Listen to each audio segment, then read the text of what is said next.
दोस्तों, इस्लामी तारीख में ऐसे बहुत से हुक्मरान गुजरे हैं जिनके किस्से आज भी हम लोग सुनते हैं। उनमें से कुछ हुक्मरान तो अपनी ताकत के बलबूते पर शोहरत पा गए, तो कुछ सखावत और फराख दिली की वजह से मशहूर हुए।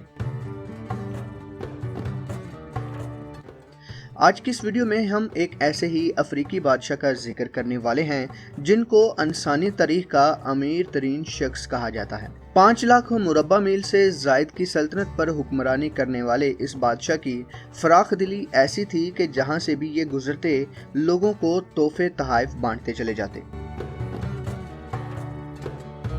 मिस्र में क़याम के दौरान इस बादशाह ने काहिरा में इतना ज्यादा सोना लोगों में मुफ्त बांटा कि वहां सोने की कीमतें ही गिर गईं।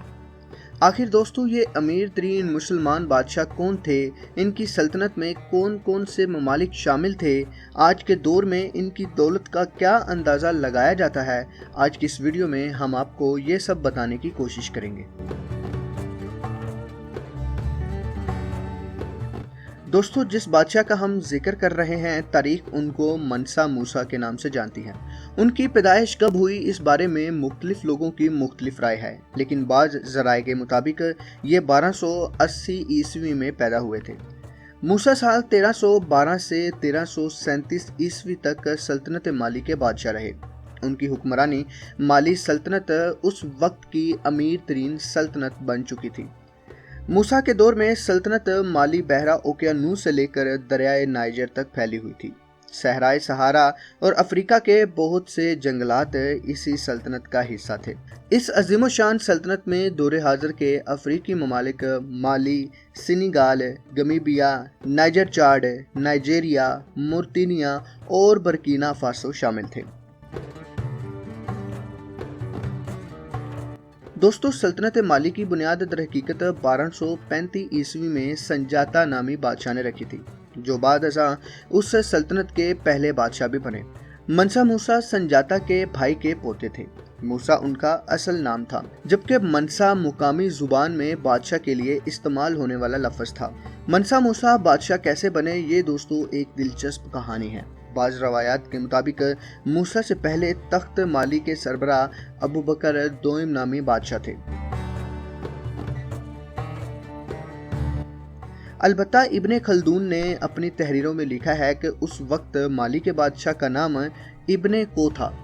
दोस्तों, ये बहरहाल जो भी बादशाह था, ये एक बार बहरा ओकियानूस के सफ़र पर रवाना हुआ। जाने से पहले वो मनसा मूसा को अपनी गैर मौजूदगी में सल्तनत की जिम्मेदारी सौंप गया। अलबत्ता बदकिस्मती से वो पलट कर वापस न आ सका। उसकी गैर मौजूदगी में मनसा मूसा ने तख्त संभाल लिया और माली सल्तनत के 9वें मनसा यानी बादशाह बन गए। दोस्तों, मूसा से पहले माली सल्तनत के जितने भी बादशाह गुजरे थे, वो सब संजाता नामी बादशाह की नस्ल ही से थे, और अब तक मनसा का ओहदा संजाता की नस्ल ही संभाल रही थी। ये पहला मौका था जब तख्ते माली संजाता के भाई की नस्ल यानी मूसा के पास चला गया था। बाज़ मौरखीन ये भी कहते हैं कि मनसा मूसा ने दरअसल खुद ही उस वक्त के बादशाह को कत्ल करवाया था। बहरहाल इसके बारे में यकीन से कुछ नहीं कहा जा सकता।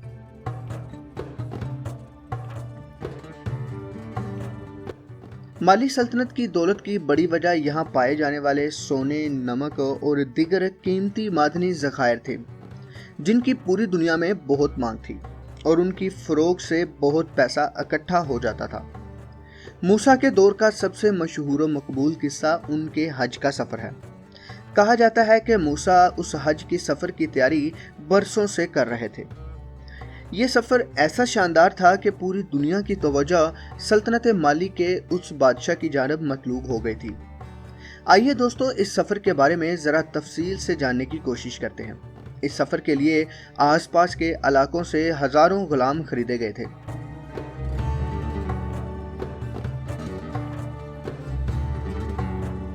मूसा के दौर का इब्तदाई अरसा सल्तनत माली के कुर्ब जवार में मौजूद गैर मुस्लिम आबादियों के साथ झड़पों में गुजरा था, जिसके नतीजे में सल्तनत माली मज़ीद फैल चुकी थी।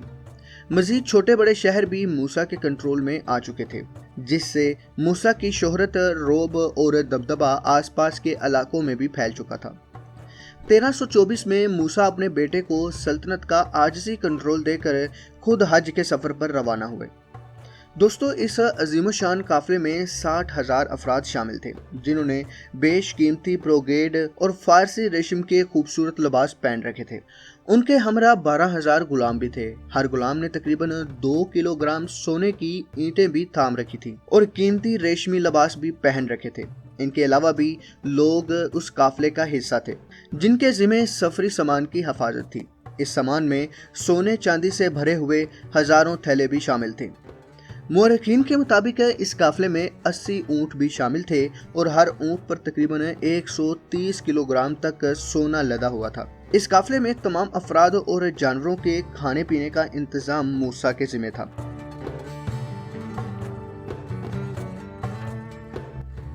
दोस्तों, ये काफिला देखने से ताल्लुक रखता था। जिस भी शहर से, जिस भी इलाके से ये गुजरता, लोग इसे देखकर दंग रह जाते।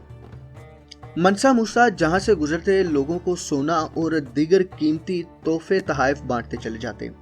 हर जुमा के रोज वो जिस भी इलाके में होते, वहां एक मस्जिद तमीर करवाते। सफर के दौरान जब ये काफिला काहिरा में रुका तो 3 दिन उन्होंने एहराम मिस्र के करीब क़याम किया। मिस्र में उस वक्त ममलूक सुल्तान नासिर मोहम्मद की हुकूमत थी और दोनों की मुलाकात भी हुई। ममलूक सुल्तान की ख्वाहिश थी कि चूंकि मनसा मूसा उनके इलाके में पहली बार आए थे, लिहाजा वो रवायत के मुताबिक उन्हें चूम कर सलाम पेश करना चाहते थे।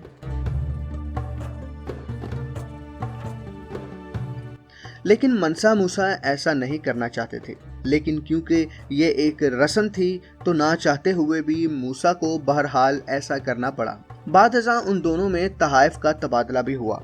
इसके बाद मनसा मूसा की मुलाकात खराफा के गवर्नर इब्ने अमीर हजाब से भी हुई। उसके बाद मनसा मूसा ने काहिरा में मजीद 3 माह क़याम किया।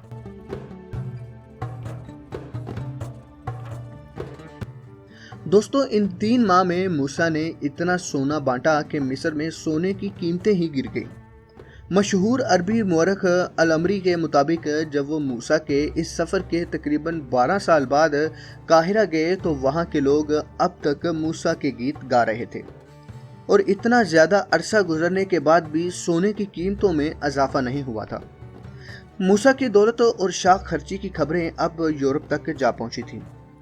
दोस्तों, मूसा जब अपने साथियों के हमरा मक्का मुकरमा पहुंचे तो वहां उनके काफिले में शामिल कुछ अफराद का तुर्की से आए हुए एक गिरोह से झगड़ा हो गया। बात तलवारों और लड़ने मरने तक पहुंच गई। मूसा ने फौरन ही अपने लोगों को ये झगड़ा खत्म करने का हुक्म दिया, जिसकी वजह से मुकद्दस सरजमीन पर खून खराबा नहीं हुआ। बताते हैं कि वापसी के सफर में मनसा मूसा का काफी सामान खत्म हो चुका था। काफिले के कई अफराद बुखार का शिकार होकर जिंदगी की बाजी भी हार चुके थे। दोस्तों, हज का ये सफर तकरीबन 1 साल से भी ज्यादा अरसे पर मुहित था। वापसी के दौरान मूसा एक उंदलसी शायर अबू इसहाक अल-साहिली से मिले, जिनके इल्म और जुबानदानी ने मूसा को बहुत मुतासिर किया। मूसा उस शायर को अपने साथ माली ले आए। इब्ने खल्दून के मुताबिक उस सफर के एहतताम पर कई शहर सल्तनत माली की दौलत से मुतासिर होकर उसमें शामिल हो गए और कुछ शहरों पर सल्तनत माली की फौज ने खुद भी कब्जा कर लिया। उनमें टम्बकटू भी शामिल था।